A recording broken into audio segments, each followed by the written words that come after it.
Mesdames, Messieurs, bonjour. Les froides journées d'hiver sont propices à l'utilisation de différents systèmes de chauffage d'appoint. Leur entretien est garant d'une utilisation sécuritaire. Joseph Daguerre, la négligence de certains propriétaires serait-elle la cause des incendies durant l'hiver?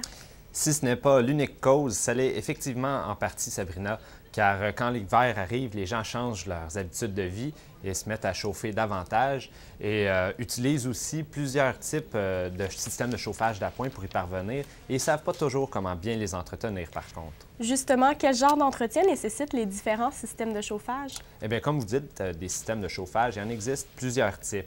Et chacun nécessite un entretien particulier fait par des professionnels, que ce soit une fournaise à l'huile, un foyer, un poêle à combustion lente, tous diffèrent. Dans le cas, par exemple, d'un foyer, il y a le cendrier qu'il faudra vérifier afin de s'assurer de la bonne combustion du bois. Et si la combustion ne se fait pas adéquatement, eh bien, il y aura accumulation sur les parois internes de la cheminée qui nécessitera un ramonage.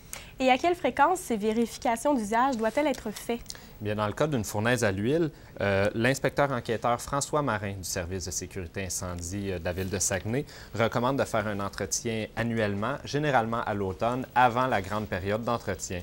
Dans le cas d'un foyer, tout dépendamment de l'utilisation, 1 à 2 cordes par année demandera un ramonage une fois par année, mais une grande utilisation, c'est-à-dire 5 à 6 cordes par année, demandera un ramonage à tous les mois. Et de quelle façon les systèmes en viennent-ils à se détériorer?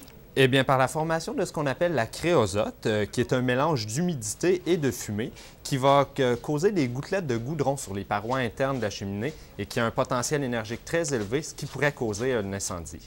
Et est-ce qu'il y a une façon de déceler la détérioration? Bien oui, soit en vérifiant le cendrier pour vérifier les accumulations, ou encore une odeur de créosote va s'évacuer dans la maison lorsqu'on fera un feu. Je vous remercie, Joseph. Je vous en Quant prie. à nous, on se revoit après la pause.